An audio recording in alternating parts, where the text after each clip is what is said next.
Ladies and gentlemen, the Vice Chancellor, the Principal Officers, Professors holding established chairs are robed and they are about to come in. As a mark of honor, as a tradition, as soon as they start coming in, we place all rise as a mark of respect for them. Thank you. They are in already. Please, as a mark of honor, thank you. The procession is being led by Mr. Sunday Abu, the Deputy Registrar at this University, Secretary of the University Inaugural Committee, who usually represent the University Registrar. Are you representing him today too? You are welcome. Yeah, this is Professor from Medical Lab, School of Medical Lab. I will get the name later. Professor ASP Nasara. Yeah. The Director of School of Medical Lab, Professor M.K. Dalatu, you are welcome. One of the Deputy Deans of the PG School, you are welcome. Yes, the new Provost of the College of Health Sciences, Professor Usmanu himself, you are welcome. Others, when I have your name, I will introduce. Then, of course, the University Librarian too is here with us.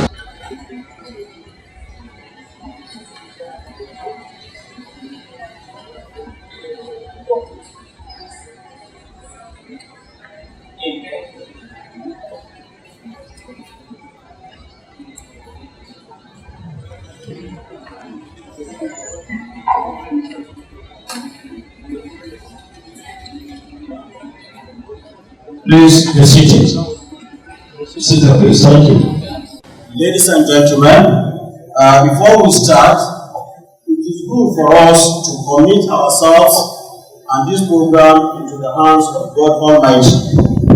On this note, I would like to invite Professor M.A. Wasabu to please come forward and give us our opening prayer. Professor, sir. In the name of Allah, who was merciful, Allah, we ask for your guidance to proceed in this inaugural lecture. We seek your guidance throughout this lecture. Allah, we ask you to guide our Vice Chancellor and his management team as they pilot the affairs of this university.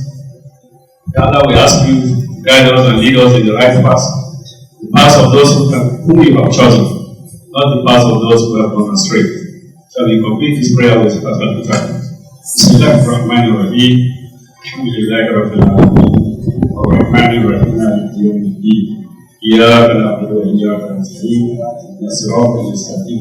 Siratal ladzina an'amta 'alaihim ghayril maghdubi 'alaihim waladdallin. Amin. Subhana rabbika rabbil izzati amma yasifun. Wa salamun 'alal mursalin walhamdulillahi rabbil alamin. Thank you. A round of applause for my teacher.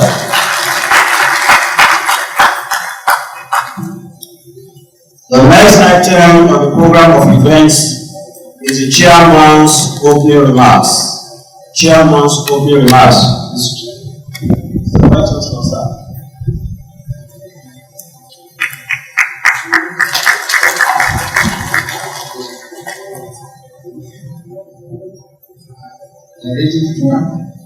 The provost, deans and directors, distinguished professors, staff of the university, Assalamu alaikum. Today is an important day for us, an occasion for our inaugural lecture, which it is our 24th in the series. The Vice Chancellor is unavoidably absent, so we ask me to pass a word of encouragement to other professors that have not done their inaugural lectures, that much is expected from them. I also want to congratulate the presenter of today for the important topic he has chosen, which is the life of our body, for which we stand to listen to his very knowledgeable and important information which we stand to benefit. This day is a very important day to us, a day when professors will display or unleash their thoughts of ideas and researches throughout their career in this day we are witnessing one.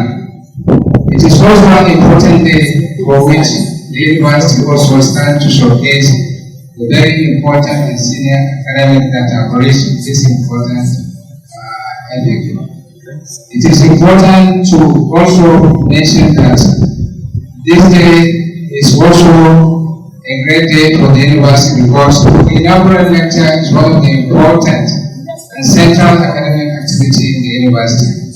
We are here witnessing what somebody has done throughout his career to the level that we can now assert and lay down generalization on important things in this area of specialization. So, on behalf of the University Council, management, senate, staff and students, I congratulate our today's presenter. And I also want to encourage us and urge us to listen to the presentation because the whole thing is from blood, that is the life of our body.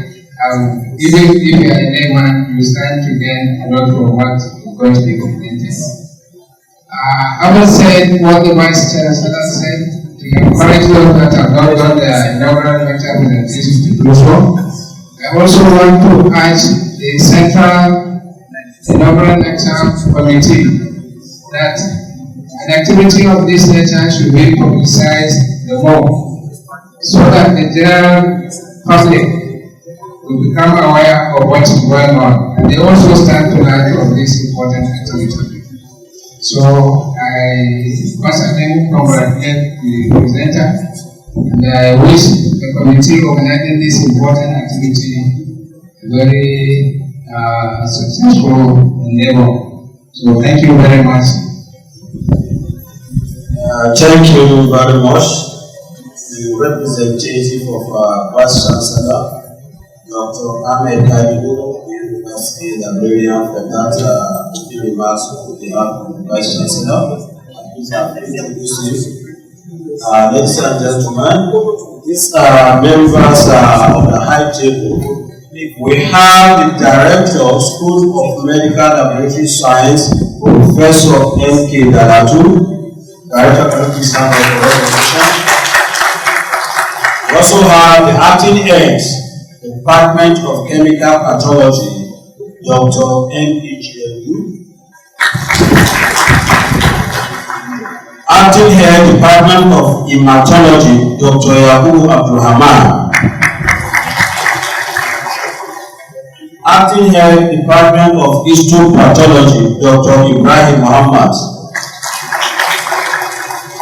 Acting Head, Department of Medical Microbiology, Dr. Kabir Muhammad. Then Professor T. Ujuola.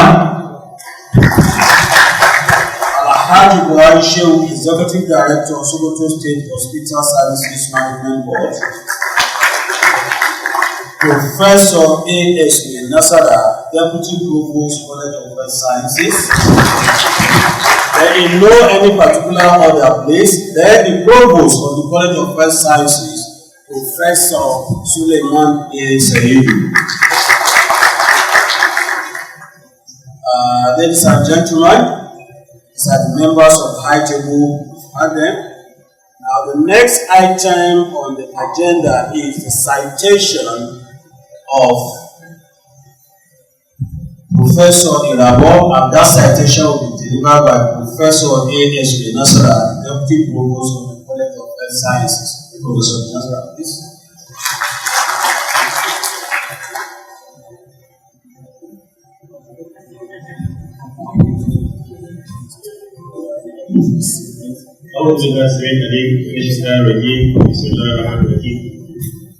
Mr. Chairman, sir, permit me to stand on the existing protocol already established by your library.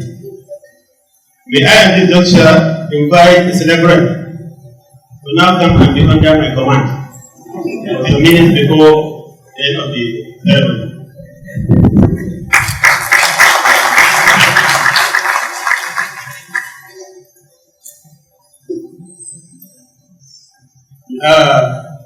Like I said, I want to stand on the existing protocol. Now, the person we are seeing in front of us was a baby some 51 years ago, when he was given birth to by Chief Erhabor and Mrs. Rose Erhabor, ní Osunde. Professor OSARO Erhabor, as you see here, he has dual nationality. He is a Nigerian and a British. And he has contributed immensely to the growth of these two countries in a positive way. Professor Erhabor is also the first professor of Haematology and blood transfusion science in this university.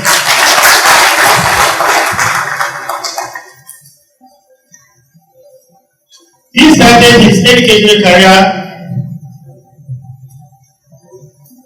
at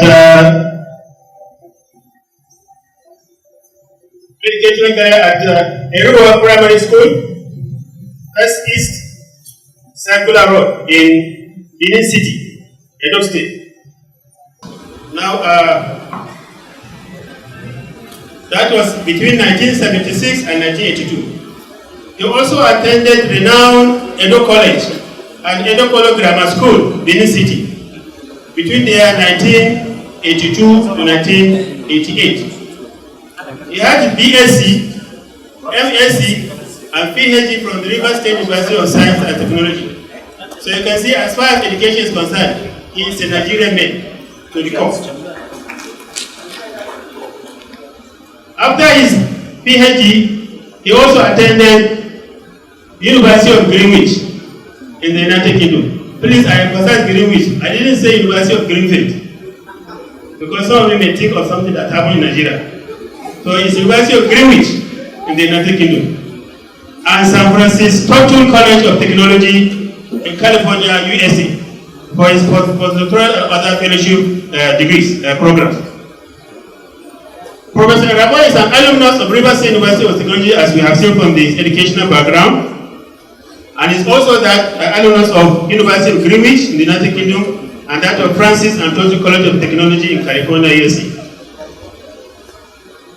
OSARO is a fellow of the Institute of Biomedical Science, UK, British Blood Transfusion Society, UK, fellow of Medical Laboratory Science of Nigeria, and a pioneer fellow of the West African Postgraduate College of Medical Laboratory Science. He is one of the few Africans on the Science Council of the United Kingdom, registered as a chartered scientist. He is an examiner, registration and specialist portfolio verifier and training laboratory accreditor to the Institute of Biomedical Science, London. He holds a specialist certificate in blood transfusion science practice of the British Blood Transfusion Society.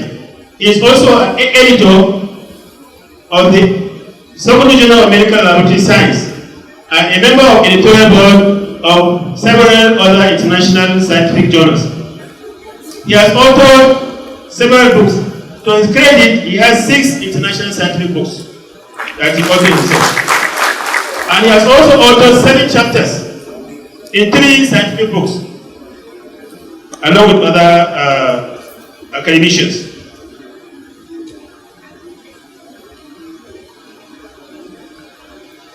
Professor Erhabor is a professional and has both professional and academic career. His professional career spans both in Nigeria and the United Kingdom, as we have said, from his academic background.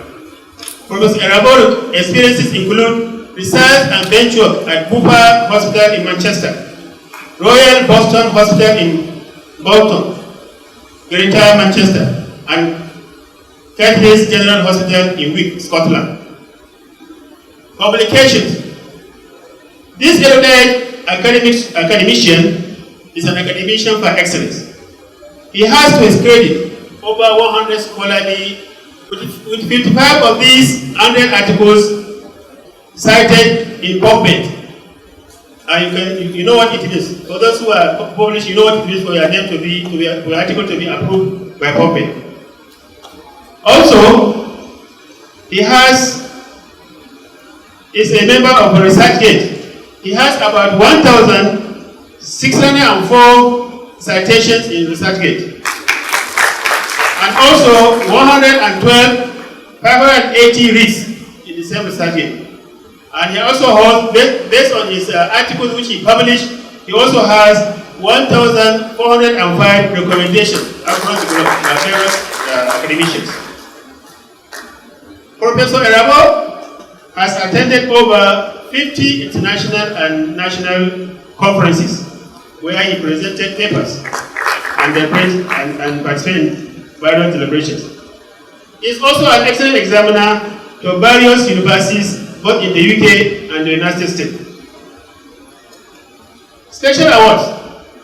You know, if you are doing good, then it is also good for you to be commended. Now, Professor Erhabor has been commended severally. Among the commendations he received was one at the 27th Annual Conference of the British Blood Transfusion Society, which was held in Manchester in 2019. He was awarded to young scientists. Also, at another conference, 28th Annual Conference of the British Society of Blood Transfusion, he was awarded the Young Scientist Award of that year. This is not in Nigeria, it is in the United Kingdom.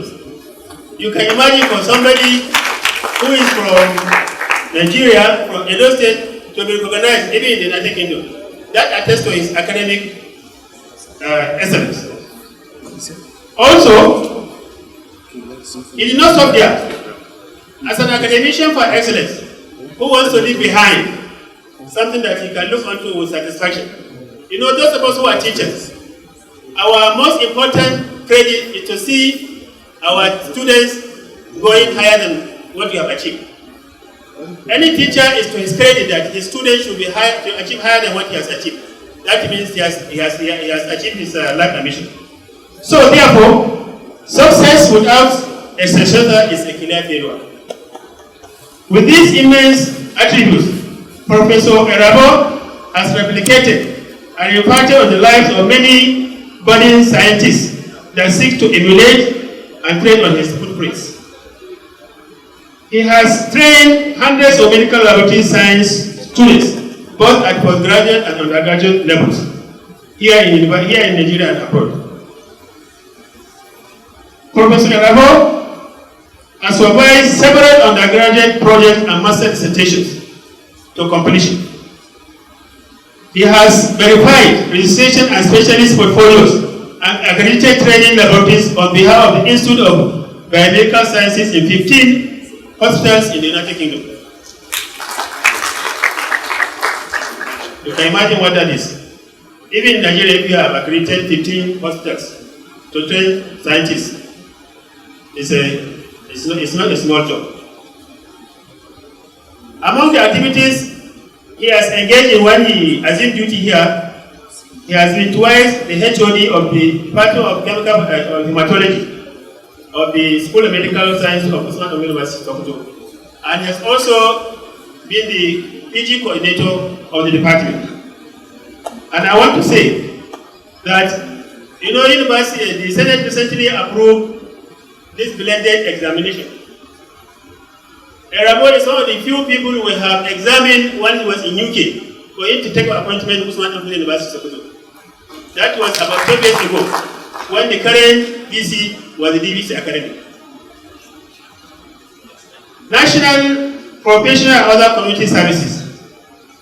This accomplished academic and the medical laboratory science specialist has been rendering service to his community both locally and internationally. I mean, here in Nigeria and all over the globe.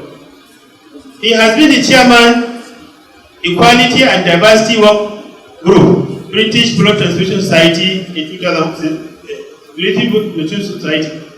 He is also a non-executive member of British Blood Transfusion Society Council. He is a member of NUC Committee on Postgraduate Benchmarks, Academic Standards in Medicine and Surgery since 2010.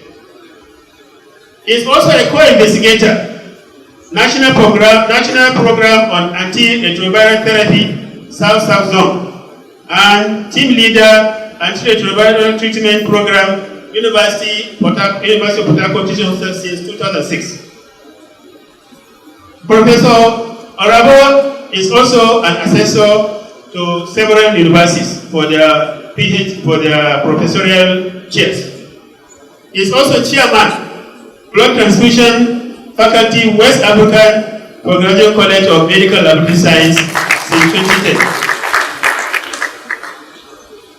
Also, he is a member of Northwest of England Emerging Clinical Leaders Network.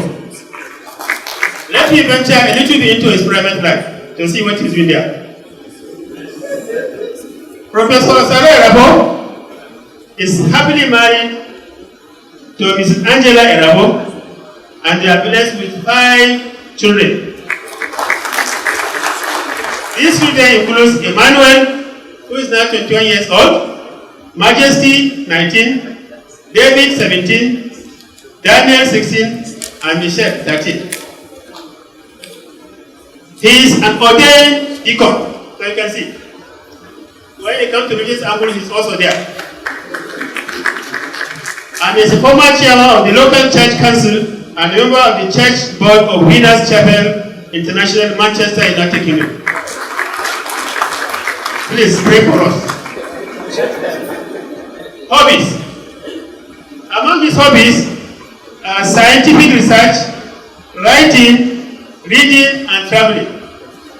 And I think perhaps apart from some of our management staff here, Professor Erhabor is one of the most traveled person that I know. He traveled, in fact, don't be surprised after this presentation, you hear him back in UK to do one academic work or whatever. There's also another side of his life which he refused to tell me, but I picked it up. He's a politician. And a member of the Labour Party of the United Kingdom. So he didn't mention it to me when we were directing for his citation, but because I have his CV that I took since 2012, I ransacked through it and got this position, this which I think is very important for him too. I hope one day we'll see you as mayor of England. In conclusion, Mr. Vice Chancellor, sir, on this August occasion, I have the pleasure to present this erudite academic, astute and productive professor, a mentor who is regarded as a father or one of the very important pillars of medical laboratory science profession in this university, and in fact, Nigeria, and the world over, from his contribution which you have seen already. Distinguished ladies and gentlemen, join me to welcome Professor OSARO Erhabor as he delivers the 21st in the series of inaugural lectures of Usmanu University, Sokoto, and the first entry from the School of Medical Laboratory Science of this university.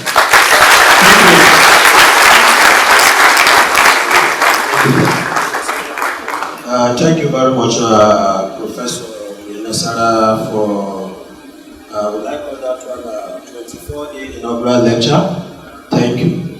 Ladies and gentlemen, Mr. Vice Chancellor, sir, we also have seated behind you some staff of teaching hospital. We have Mr. Desoji Adeniji, the Deputy Director from Udut.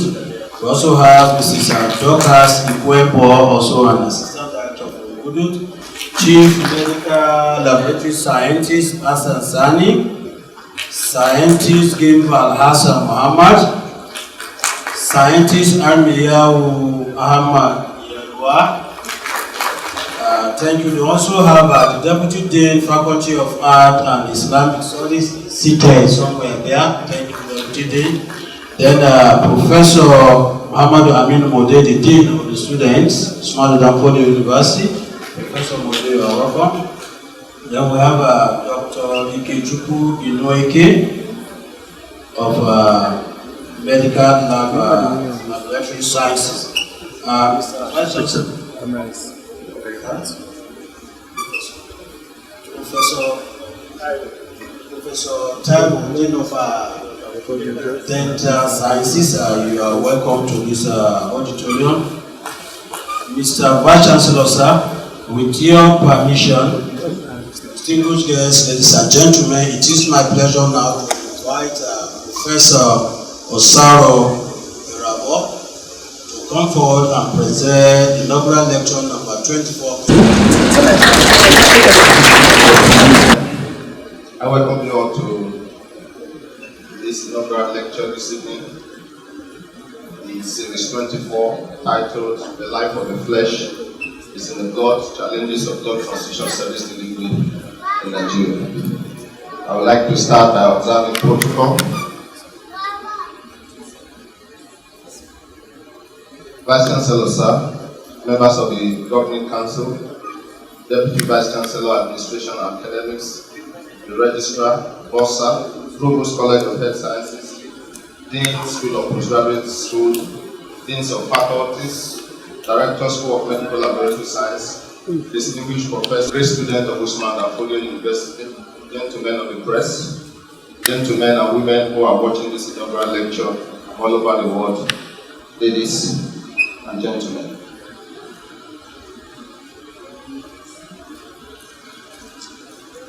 I would like to dedicate this inaugural lecture to the Almighty God, the Creator of heaven and the earth, the Alpha and the Omega, the beginning and the end, to all the voluntary, non-remunerated blood donors in Nigeria, the source of safe and adequate supply of blood and blood products, to all the subjects that participated in all our research endeavors, and to the memory of my late father, Chief Erhabor, who passed on the 6th of February 2014. I'm forever grateful to the Vice Chancellor, the Governing Council, and the management of our university for the opportunity to celebrate this personal and academic milestone. It is with the deepest sense of honor that I stand before you today to deliver the 24th inaugural lecture of our Citadel of Knowledge. I have put over this idea for the last 2 years, and today, the 29th day of July 2021, I feel fulfilled and greatly honored for this great opportunity. Let me recall that this is the first inaugural lecture in the Department of Haematology and Transfusion Science, as well as the School of Medical Laboratory Science of our great university. How did I end up here? I was offered a job as an associate professor in September 2021, and I've recently admitted our first set of PhD students. I have successfully supervised the project of 36 undergraduate students and thesis of 21 MSc students within the period under review. The School of Medical Laboratory Science, with the help of the principal officers of this university, has become an exporter of medical laboratory scientists and lecturers to teaching hospitals and universities across the nation and beyond. We have successfully launched our school journal, the Sokoto Journal of Medical Laboratory Science, that I'm privileged to have championed as the pioneer editor-in-chief.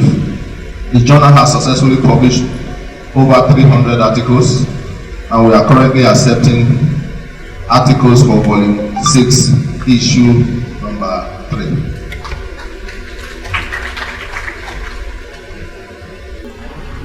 Vice Chancellor, sir, I'm first and foremost a medical laboratory scientist. Medical laboratory scientists work in healthcare to diagnose disease and evaluate the effectiveness of treatment through the analysis of body fluid and tissue samples.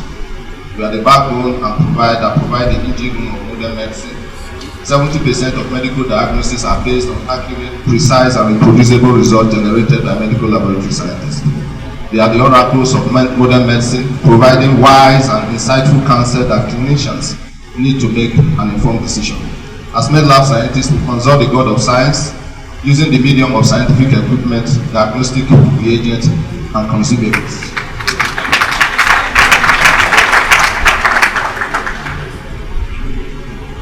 Vice Chancellor, sir, working in the medical laboratory can be likened to a manufacturing facility where raw materials are transformed into finished products. From a medical laboratory scientist point of view, we convert raw materials, body fluid, tissue samples, laboratory equipment, reagents, and consumables into finished products which are accurate, precise, and reproducible laboratory results, and we are aware that our finished product becomes raw materials that our clinical friends need to produce their own finished products, which is evidence-based quality care to the patient. Vice Chancellor, sir, a drop of blood is all it takes. Indeed, life of the flesh is in the blood, according to Leviticus 17:11. A drop of blood can tell us potentially the story about a man's life.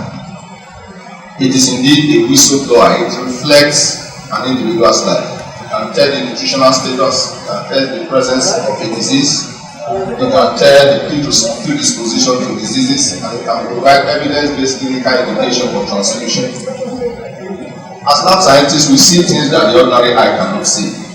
You can spread a drop of blood on a slide, stain them, and by examining them under the microscope, we can make diagnosis of hematological malignancies, we can make diagnosis of things like myelodysplastic syndrome, we can diagnose parasitic infection. We see things that the natural eye cannot see. Scope of my research work. Vice Chancellor, sir, I'm a specialist in hematology and blood transfusion science. My practice spans both the African continent and Europe. My research interests cut across blood transfusion science, general hematology, malnutrition, pharmacology, breast cancer, social medicine, and occupational health. By the grace of God, I have published over 100 research articles in both national and international journals, with over 55 in PubMed index journals. I've also published 6 scientific books and 7 chapters of scientific books.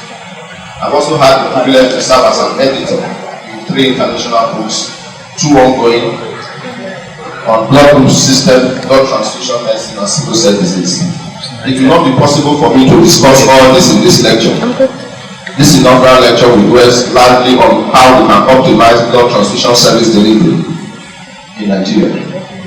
Vice Chancellor, sir, about 812.5 billion units of blood are collected worldwide annually. Of this number, 50% are collected in Western countries. Western countries constitute only an insignificant 19% of the world population. In Nigeria, children under the age of 5 and pregnant women are the most transfused for malaria-related anemia and pregnancy-related complications. I'm happy to report that so far we have graduated our 7th set of MSc students and have recently admitted our first set of PhD students. I have successfully supervised the project of 36 undergraduate students and thesis of 21 MSc students during the period under review. The School of Medical Laboratory Science, with the help of the principal officers of this university, has become an exporter of medical laboratory scientists and lecturers to teaching hospitals and universities across the nation and beyond. We have successfully launched our school journal, the Sokoto Journal of Medical Laboratory Science, that I'm privileged to have championed as the pioneer editor-in-chief. The journal has successfully published over 300 articles, and we are currently accepting articles for volume 6, issue number 3. Vice Chancellor, sir, I'm first and foremost a medical laboratory scientist. Medical laboratory scientists work in healthcare to diagnose disease and evaluate the effectiveness of treatment through the analysis of body fluid and tissue samples. We are the backbone and provide the engine room of modern medicine. 70% of medical diagnoses are based on accurate, precise, and reproducible results generated by medical laboratory science. They are the oracles of modern medicine, providing wise and insightful counsel that clinicians need to make an informed decision.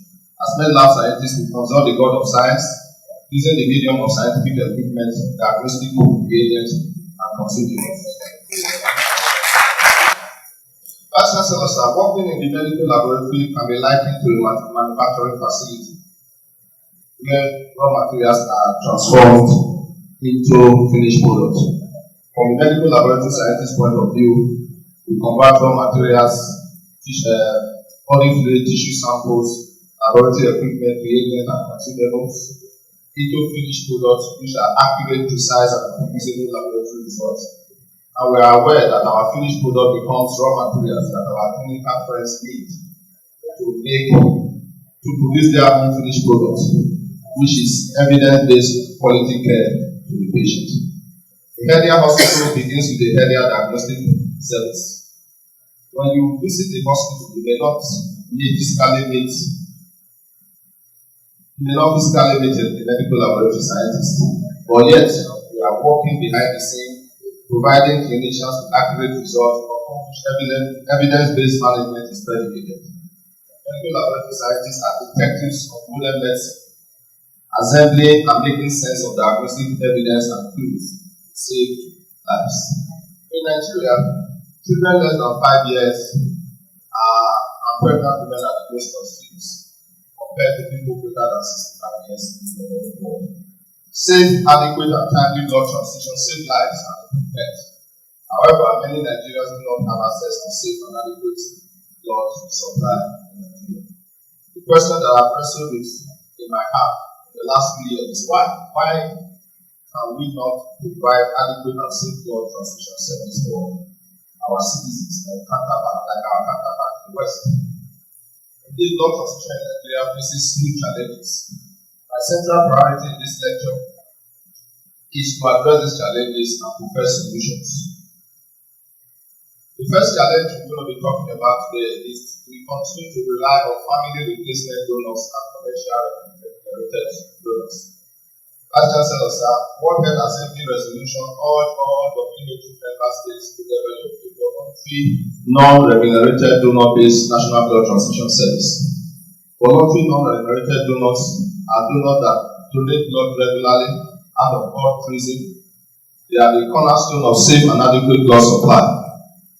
Voluntary non-remunerated donors is key to achieving safe, secure, and self-sufficiency in the supply of blood and blood products. In Nigeria, unsafe family replacement donors and commercial remunerated donors predominate and constitute more than 50% of the blood supply. A family replacement donor is one that donates blood for a member of his family or community. There are several disadvantages associated with family replacement donors. Relatives may be under pressure to give blood even when they know that their blood is not safe and that donating blood can potentially put their own life and the life of the patient at risk. A country's blood transfusion need can never be met relying on family replacement donors. Another disadvantage is that blood is not necessarily replaced in quantity and type. If you have a patient that have a major hemorrhage situation needing 10 units of blood and that patient is O resource D negative, for example, I can guarantee you that there is no way you will be able to get 10 units of O negative blood relying on members of your family. Another disadvantage is that blood that are donated by husbands or his family members can put their wife potentially at risk of developing alloantibodies and having hemolytic disease of the fetus and the newborn. For those of us who are not scientists here, if you are a woman and you are of childbearing age and you need blood, never take blood from your husband or members of his relations, because it can potentially put you at risk of developing alloantibodies and having hemolytic disease of the fetus and the newborn in subsequent pregnancy. Next slide, please. Commercial remunerated donors should be prohibited in Nigeria. Commercial remunerated donors are unsafe donors. They are donors that donate blood for monetary gains. They often come from the poorest sector of the economy. They are likely going to be poor in health. They are more likely to donate blood more often than recommended. They are at a higher risk of having a transmission-transmissible infection. They are malnourished. And they are likely going to be involved in high-risk behavior like maintenance of multiple sex partners, IV drug abuse, and having unprotected sex without a condom. Next slide, please.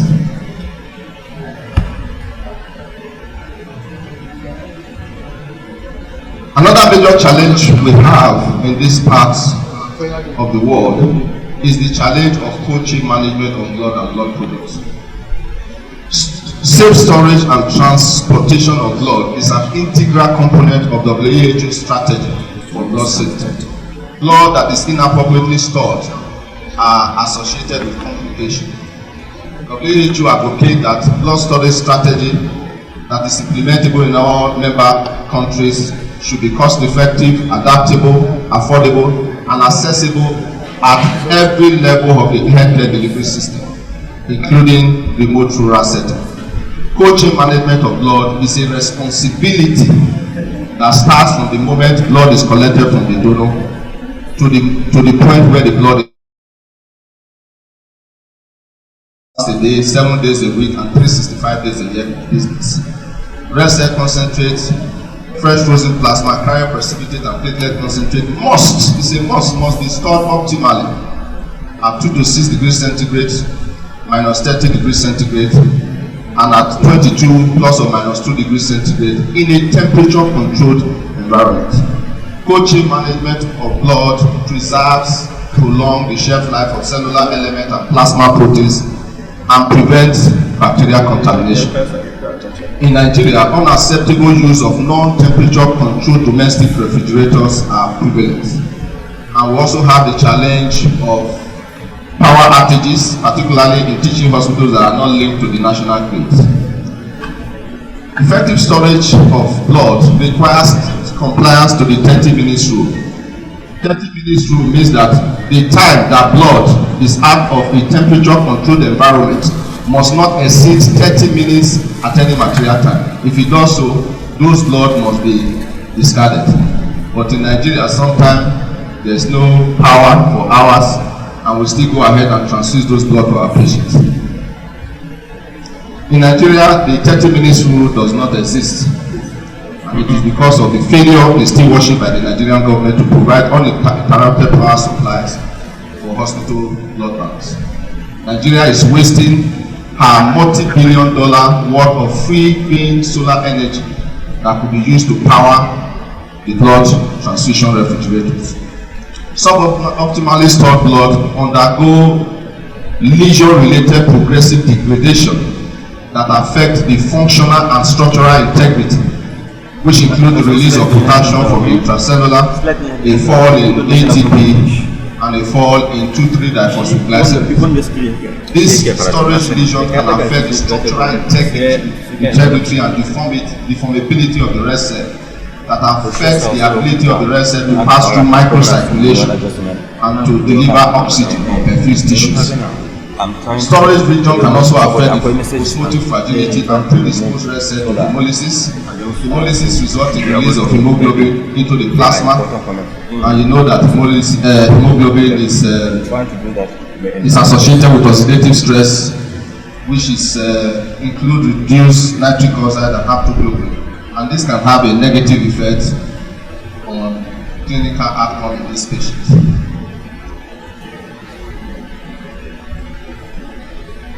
Previous, please. Next slide.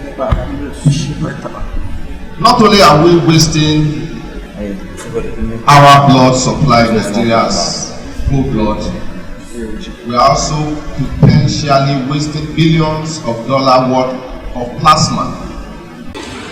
The plasma fractionation market as at 2018 was worth $24.07 billion, and it is estimated to rise to $38.65 billion by 2026. The plasma product that is contained in whole blood, which no patients need as a component of whole blood, can potentially be used to produce fractionated blood products. 15 clinically indicated fractionated blood products that is worth billions of dollars, but in Nigeria we waste them as part of whole blood transfusion. Another challenge we have with blood transfusion service delivery in Nigeria is there is absence of leukodepletion of blood products. Evidence-based best practice requires that all blood products should be universally leukodepleted. The leukocyte present in blood should be filtered because leukocyte is a fraction of whole blood that does no patients any good. In the developed world, they use leukodepletion filters to filter all the leukocytes present in whole blood. Leukocyte in whole blood is in the level of about 10 to the raised to the power 9 per unit, but in leukodepleted product it is 5 times 10 raised to the power 6. White cells in whole blood are associated with many adverse effects. A lot of the febrile non-hemolytic transfusion reaction, a lot of the transfusion associated graft-versus-host disease, the alloimmunization to human lymphocyte antigens, and the immunomodulatory effects that influences prognosis in cancer and HIV patients are all attributable to that component of whole blood. Leukocytes are also vectors of infectious disease like cytomegalovirus, hematologic virus 1 and 2, and Epstein-Barr virus. The Nigerian government is failing woefully in our stewardship by continuing to allow the transfusion of leukocyte-rich whole blood to our citizens. Transfusion service delivery in Nigeria is poor management of major hemorrhage. Vice Chancellors, and major hemorrhage from trauma is a significant cause of death worldwide. About 5 million people die annually from major hemorrhage. Major hemorrhage resulting from trauma, intra and post-operative, anti and postpartum hemorrhage is a leading cause of preventable death in Nigeria. A patient is said to have major hemorrhage if they have had greater than or equal to 10 units of heart red cells within a 24 hours period, or if they have lost 50% of their blood volume within a 3 hours period, or if they are losing blood at the rate of 150 ml per minute. Effective management of major hemorrhage is key if the patient is going to survive. And that effective management includes rapid and effective restoration of plasma volume to prevent the patient going through hypovolemic shock. It includes aggressive correction of coagulopathy and includes improved organ tissue perfusion, as well as improved biochemistry. Timely access to laboratory test results, full blood count, prothrombin time, APTT, and fibrinogen is vital for evidence-based use of blood products. Major hemorrhage management requires a multidisciplinary approach and excellent communication between medical laboratory scientists, the medical staff, and porters. Clinicians in Nigeria need to begin to implement best practices by evaluating the coagulopathic status of patients before taking them to theatre. So that if you find out that your patient is coagulopathic, you have to take remedial action before you take them to theatre. If not, they are guaranteed to bleed. Next slide, please. In Nigeria, there is poor management of major hemorrhage for several reasons. One is because there is poor use of pre-op coagulation tests to determine the coagulopathic status of patients or their predisposition to bleeding, enabling clinicians to take remedial actions. We have absence of plasma products like FFP, cryoprecipitate, and platelet concentrates to manage coagulopathy. There is unavailability of and suboptimal use of pharmacologic alternative like antifibrinolytics, like tranexamic acid, prothrombin complex concentrate, and OSARO. There is also the fact that there is you need optimal ratio of red cells to FFP to effectively manage a patient that has a major hemorrhage. In Nigeria, all these we have discussed are not available. If you find yourself in a major hemorrhage situation, the highest you can get is whole blood that is delivering only red cell concentrates, delivering only what red cells can provide. All these other beautiful products are not readily available. Next slide, please.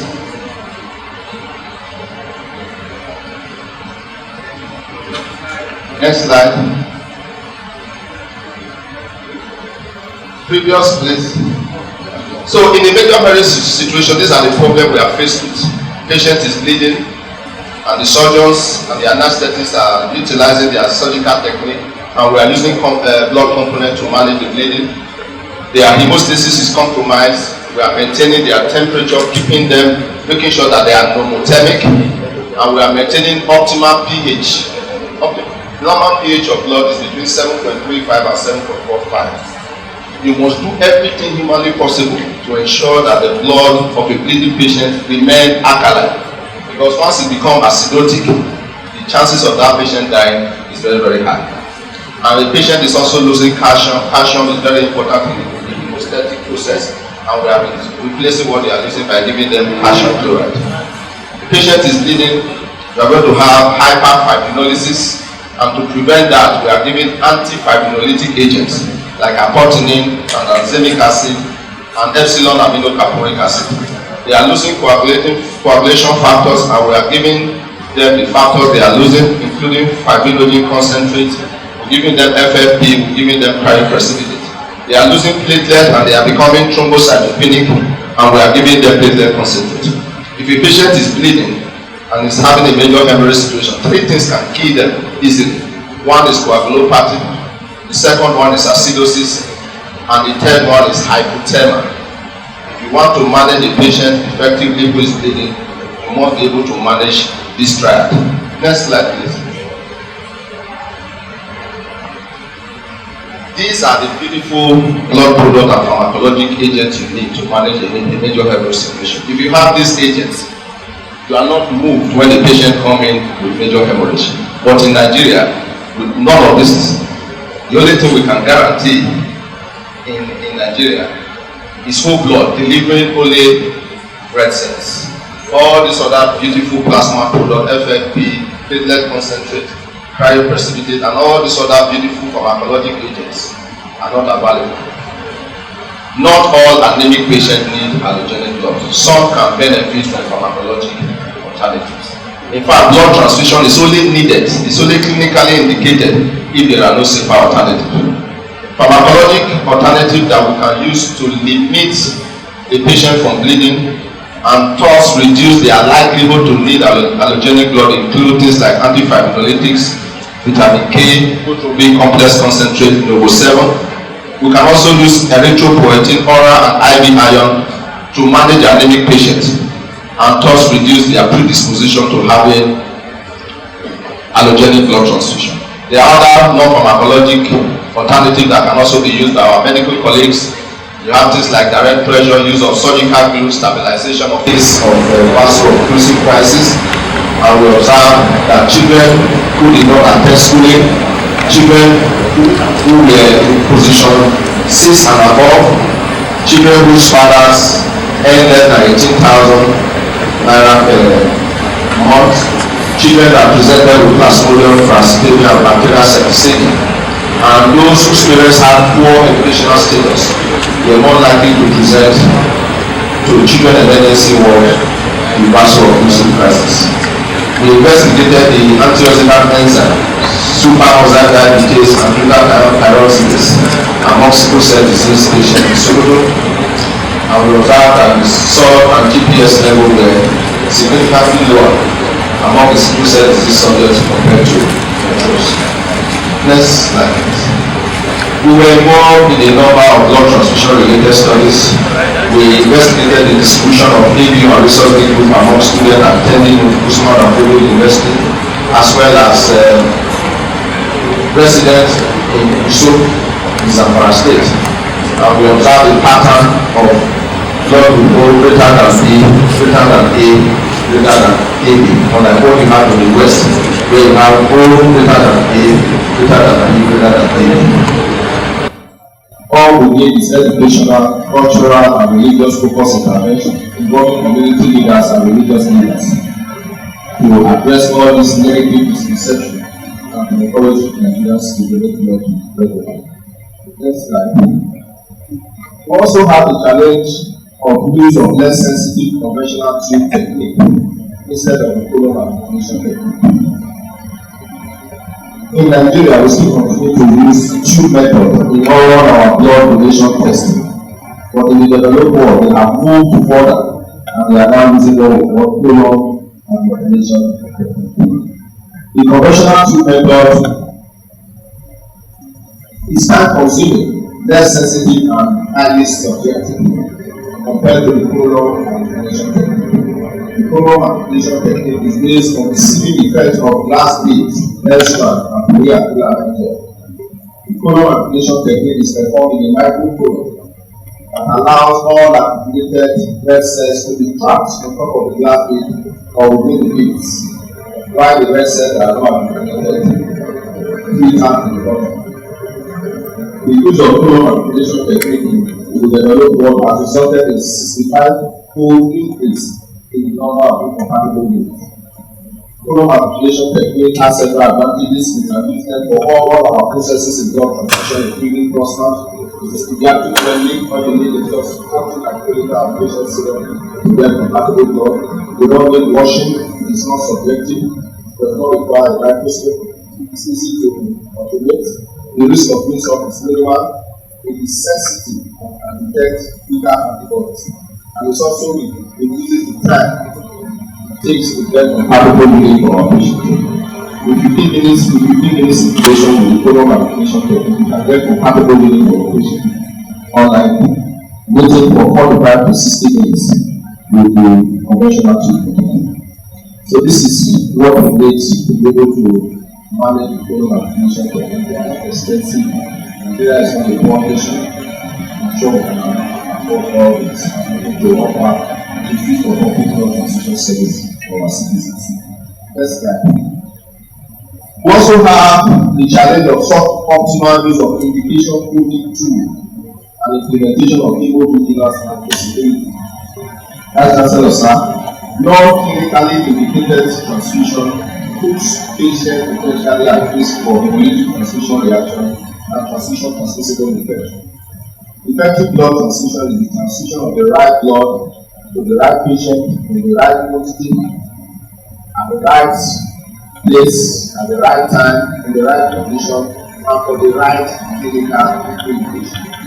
In Nigeria, unnecessary non-indicated blood transfusion trials because there is no national indication coding tool to guide the clinical use of blood and blood products. There is also poor implementation of people vigilance. People vigilance means that we are supposed to be monitoring all adverse events and reactions that are associated with collecting blood from the donor or transfusing blood from the patient, so that we can learn from our mistakes and by so doing improve the safety of blood transfusion. There is also poor implementation of traceability. Traceability means that every single unit that is donated in the country must be 100% accounted for. We should be able to tell the story who donated it, when they donated it, the hospital it was transported to, the patient it was transfused to, or if the blood expires, the day it expires, and the blood expired. The Nigerian government needs to develop national guidelines on the appropriate clinical use of the blood. I will now go into our modest effort and scientific research. We are involved in a number of malaria-related studies.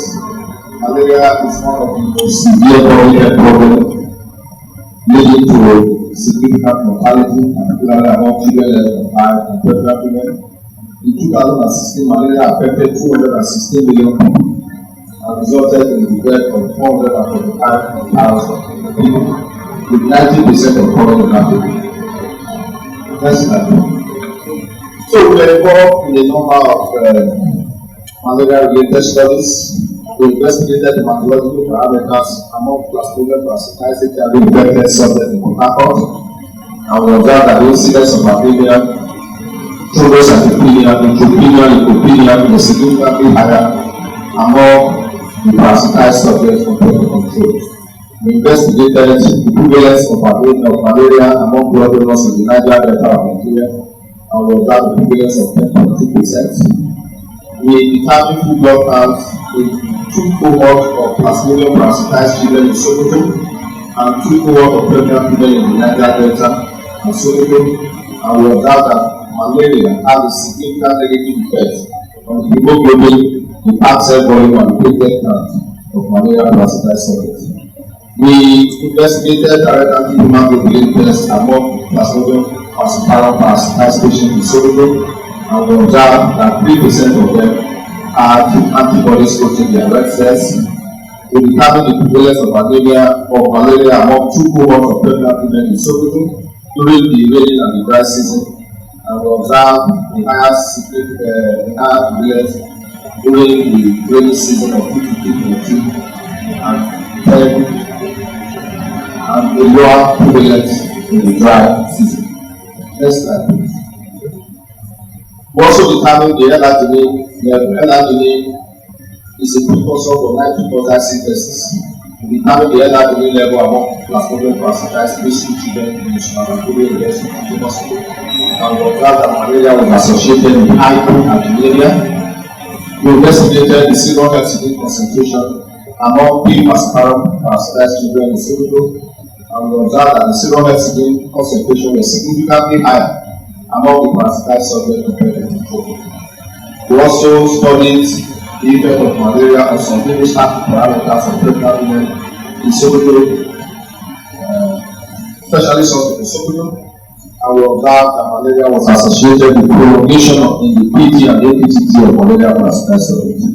We investigated the social, demographic, and economic variables associated with malaria among pregnant women, and we observed that women with no formal education, those that have no access to insecticide-treated mosquito net and prophylactic anti-malaria medication were more predisposed to malaria infection.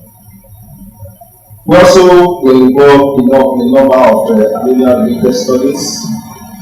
We studied the etiology and morphological classification of malaria among children in Sokoto, and we observed we identified 5 etiological types: iron deficiency, hemoglobin hemocytic anemia, chronic disorders, and neoplastic anemia. We also identified 3 morphological classifications: hemocytic, macrocytic, and macrocytic anemia. We investigated the indices of anemia, HB and ferritin level among blood donors in Sokoto, and we observed iron deficiency anemia. We observed that the hemoglobin and ferritin level was significantly lower among the regular voluntary non-regulated donors compared to hormone replacement. We also studied the indices of anemia among HIV infected in the Niger Delta of Nigeria, and we observed prevalence of anemia of 80%.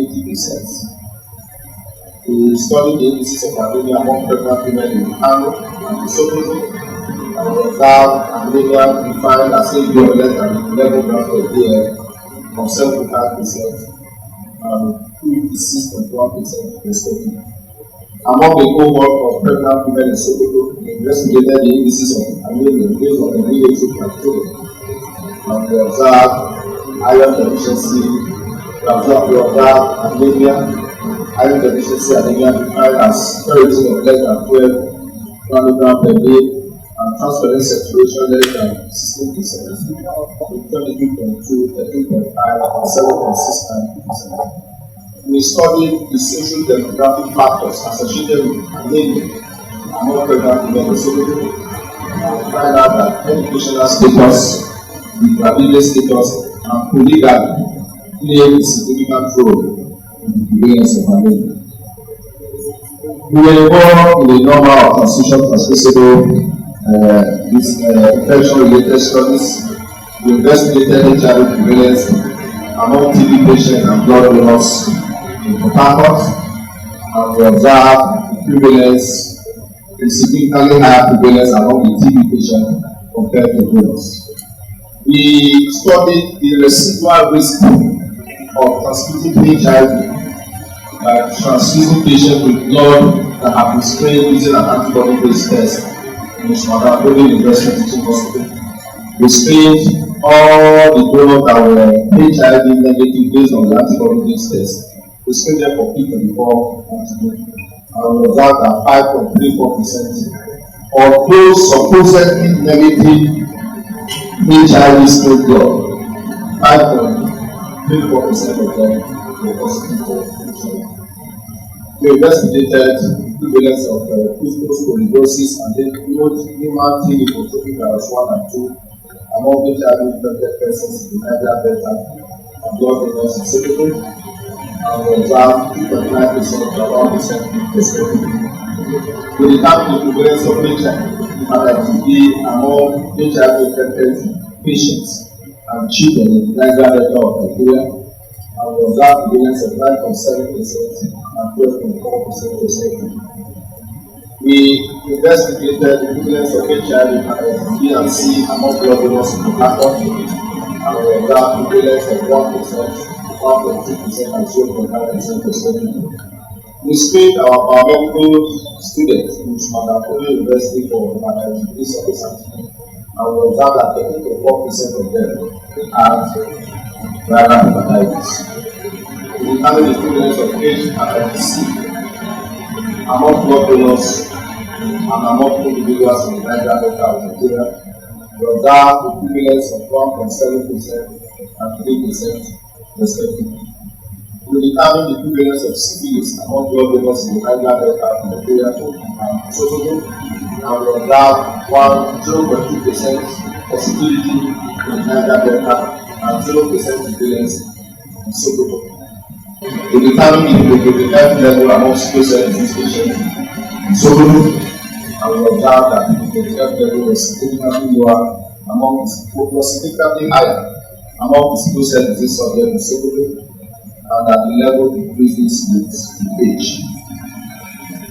We studied the short-term effect of elderly supplementation on sickle cell disease patients in the steady state improvement state, and we observed that the elderly and nitric oxide level were higher post supplementation compared to baseline, and that the supplementation was associated with increased risk of vaso-occlusive crisis.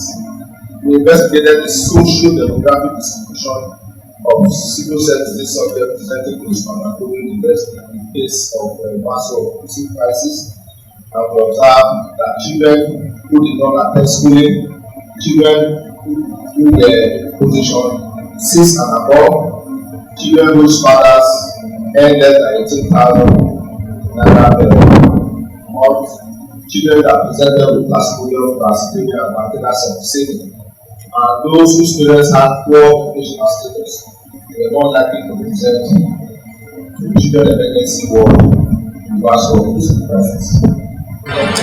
We determined the care and antigen profile of pregnant women in Sokoto, and we observed that 2% of our subjects were positive for care antigen, while 98% were negative. We studied the kid antigen profile among pregnant women, and we had varying proportion of JK positive and B positive. We also studied the Lewis antigen profile of our pregnant women, and we observed level A, level B, level A positive and B, and level A negative and B negative of 8%, 10%, 4.7%, and 88.7% respectively.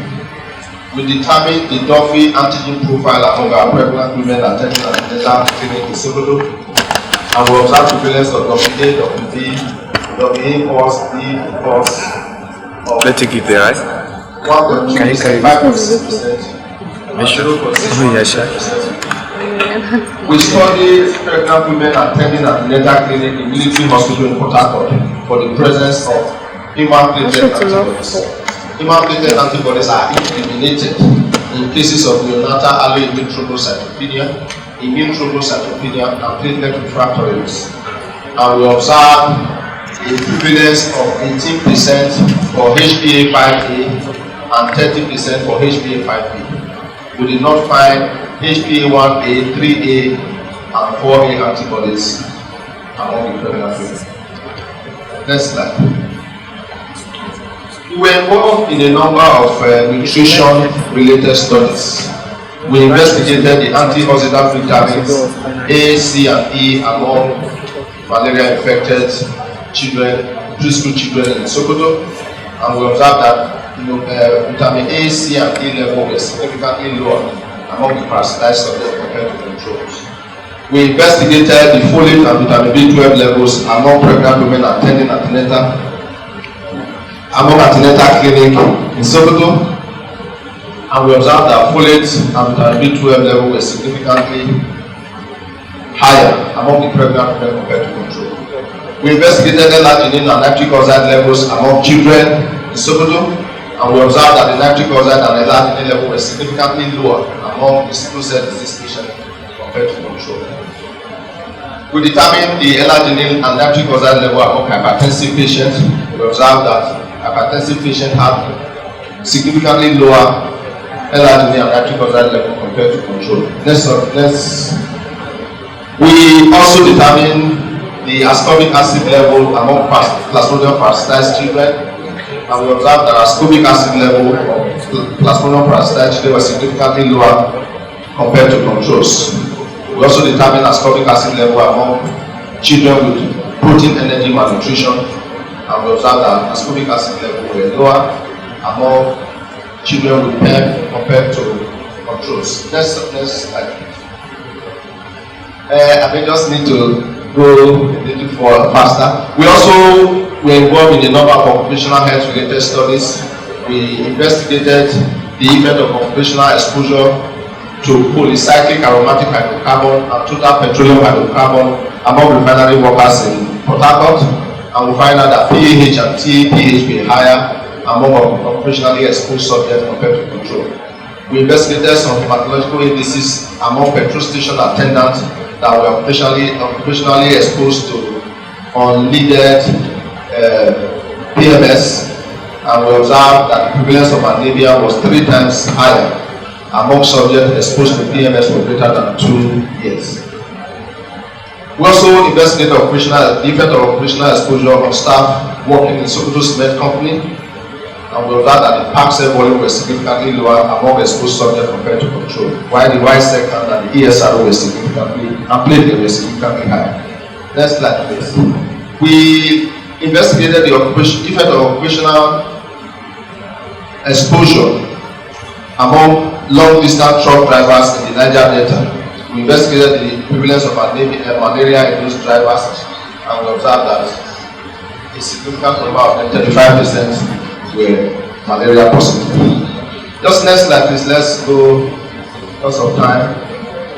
We were involved in a number of breast cancer-related studies to determine food blood count and ascorbic acid level among breast cancer subjects in Sokoto, and we observed that the PCV and total white cell count were significantly lower among breast cancer subjects compared to control. We have developed a protocol to carry out a clinical trial to investigate the effect of ketorolac, a less than $2 a day non-steroidal anti-inflammatory drug, on breast cancer-related angiogenesis. Next slide. Next slide, please, because of time. We were involved in a number of pharmacology-related studies. We investigated the effect of prolonged intake of calcium channel blocker amlodipine. Amlodipine is a hypertensive drug. We investigated the long-term effect of this drug on testosterone level, and we found out that long-term treatment were associated with significantly low testosterone level. Testosterone is a hormone that is associated with increased ability of men to enjoy sex and to develop good quality erections. Next slide. We're involved in a number of social medicine related studies. We investigated alcoholics in Greening, Kirby, and Port Harcourt. We investigated the effect of cigarette smoking, and we observed that the hemoglobin, the red cell count, and PCV, platelet count was significantly lower among alcoholics, while the MCV and the ESR were significantly higher. We observed that cigarette smoking was associated with reduced prothrombin time and APTT, and that cigarette smoking will predispose smokers to increased risk of thrombosis. Next slide. Next slide. What's up, time? Just go next slide. Next slide. Next slide. What's up, time? Next slide. Let me try and give you an idea of what our future research direction is. We intend to investigate long-term effect of sustained release supplementation of L-arginine among sickle cell disease children in Nigeria, having recently evaluated the short-term effects and observed that it produced a significant reduction in the occurrence of vaso-occlusive crisis, as well as improve the quality of life of the subject. I'm working with my collaborators to secure a grant to carry out a clinical trial on the effect of ketorolac. Ketorolac is a non-steroidal anti-inflammatory drug. It's less than $2 a day. We believe that this drug can help prevent inflammation-related cancer angiogenesis that we see among breast cancer patients in Nigeria post-mastectomy. I'm currently working on my next textbook titled Postgraduate Practical Manual in Hematology, Blood Transfusion, and Laboratory Total Quality Management. The book is going to be published by Author House Publishers UK, and is due to be released before the end of 2021. Next slide. We are looking at investigating some clinically significant red cell antigen and characterization of malaria parasite in Sokoto. in our attempt to test the hypothesis that Plasmodium falciparum is the sole species responsible for malaria in Nigeria. We intend to carry out a study to investigate clinically relevant red cell antigen distribution among the Hausa Fulani ethnic group in Sokoto, the Klena ethnic group in Zuru, and the major ethnic group in Plateau State, including the Ngas, the Magabo, the Biro, and the Lankan people.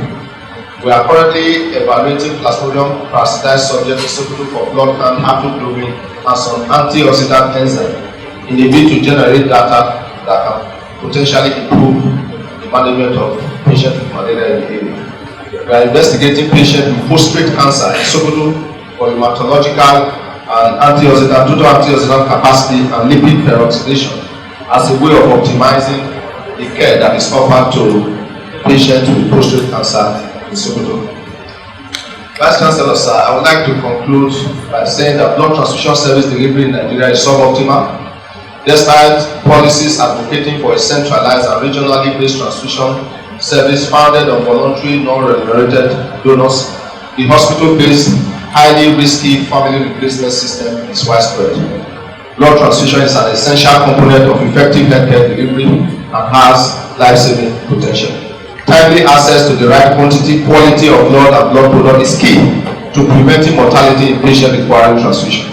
Concerns about the adverse effect of allogenic blood transfusion should prompt a review of transfusion practices and justify the search for transfusion alternatives to decrease or avoid the use of allogenic blood. These strategies are steps forward that can potentially improve the safety and adequacy of blood in Nigeria. Next slide. Recommendation. There's an urgent need for the Nigerian government to develop innovative ways to recruit and retain low-risk voluntary non-remunerated donors. We recommend the implementation of strategies, including correcting anemia using erythropoietin and iron, oral and IV iron, and the use of pharmacologic agents to prevent bleeding in surgical patients and by extension the need for allogenic blood. We advocate that commercial remunerated donation of blood be outlawed in Nigeria. There is need to invest in donor education as an essential part of our donor motivation and recruitment strategy, with the aim of promoting changes in people's knowledge and attitude, enabling them to see blood donation as a life-saving community service. Next slide. We recommend that optimal screening technology involving nucleic acid testing of donor blood for HIV be implemented to reduce the risk of introducing donor unit in the window phase of viral infection into the national blood pool. Pre-transfusion testing for alloantibodies should be implemented for pregnant women and all patients in whom red cell transfusion is clinically indicated. There is need to build quality across the entire blood transfusion process, vein to vein, from the donation of blood to the effective transfusion to the recipient. There's an urgent need for the Nigerian government to strengthen the human infrastructure and funding of the National Blood Transfusion Service to enable her to provide safe and adequate blood supply that meets our national needs. We recommend, next slide please, there is need for provision of appropriate and adaptable technology to facilitate optimum storage and transportation of blood from point of donation to transfusion. We recommend the implementation of universal leukodepletion and component therapy to facilitate the judicious use of our limited allogenic stock. There is need to use our abundant natural supply of solar energy in the cold chain management of blood and blood products by investing in solar-powered blood bank refrigerators and freezers. There is need for the development of indication coding tool to reduce unnecessary transfusion and ensure effective clinical use of blood and blood products. We recommend the implementation of good laboratory practice, good manufacturing practice, hemovigilance, and 100% traceability vein to vein for all donated blood and blood products in Nigeria. Next slide. I want to acknowledge the following: my late father, Chief Erhabor, a successful joiner, and my mother, and the fourth of 7 surviving children, to my lovely wife, Ms. Angela Erhabor, who I married 21 years ago, to my lovely children, Emmanuel, the chemical engineering student of the University of Starkline in Glasgow, Scotland, Majesty, the pharmacy student in the National University in Birmingham, David, Daniel, and Michelle, to my brothers, Usazeo Sayen, Usaro Simen, Usawibe, Antonio, and my sister Lilian, of the Erhabor family of the city of Edo State, and my in-laws of the Joseph Oschinwa family of River State. My spiritual fathers, Bishop David Oyedepo, Pastor Paul Edeche, late Reverend Dr. Donald Peterside, Pastor Alison Peterside, Pastor David Oladosu, Pastor T.B. Davis, and Pastor Matthew Abiola. I also want to acknowledge my friends and colleagues who, through faith and patience, have endured and have inherited Christ, including all of them, and forever grateful to them all. To all our colleagues, staff, and students, past and present in the School of Medical Laboratory Science of our university, and all our collaborators and subjects that participated in all our scientific research endeavors. It has been a wonderful experience working with you all. My heartfelt and sincere thanks go to every one of you here present, living or dead, including you that are here today, that I may not have mentioned specifically in this lecture. You all have positively impacted my life, making me the successful man that I have become today. I'm grateful to you all. I pray that the Almighty God will bless you all for the impact you have made at different stages of my development. Next slide. I want to conclude this lecture by making an announcement. Vice Chancellor, sir, I wish to inform all present that myself and some of my associates will be donating blood voluntarily on Friday the 30th of July by 9 a.m. to the blood transfusion laboratory of Usmanu University that we intend to be used for indigent patients admitted to the pediatric department. We will appreciate anyone that is interested in joining us to indicate by leaving their names and contact with any of our ushers. This is our only true way of living by example, giving back to society, and lending a helping hand to our fellow brothers and sisters in the need, in the spirit of good kindness and good brotherliness. We all need to show kindness and understanding to one another, particularly at times like this in the history of our nation. Next slide. These are access to some of our publications and books. Next slide. These are some of our published books. Next slide. I want to sincerely thank you all for finding time to attend this inaugural lecture. I'm forever grateful. And I want to say, Nagode. Let us give Professor OSARO Erhabor a standing ovation. A standing ovation.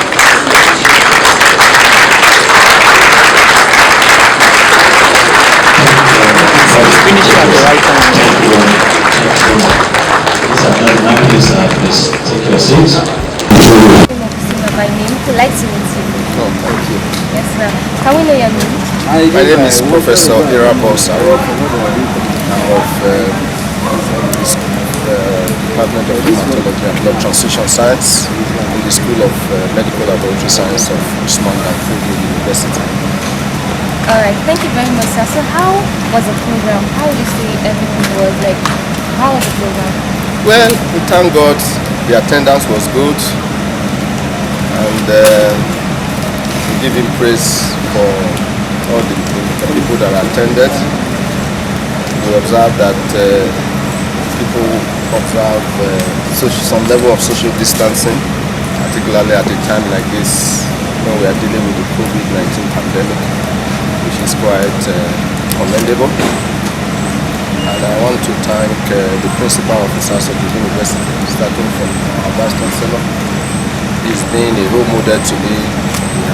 He has supported me all the years I've been in this university. And the fact that I'm still here in this university today is based on the support I've received from him. Being part of the program myself, I know you've accomplished a lot. So what can you say about the journey so far? Well, the journey so far has not been a smooth ride. Nothing good comes easy. But the truth is that hard work pays.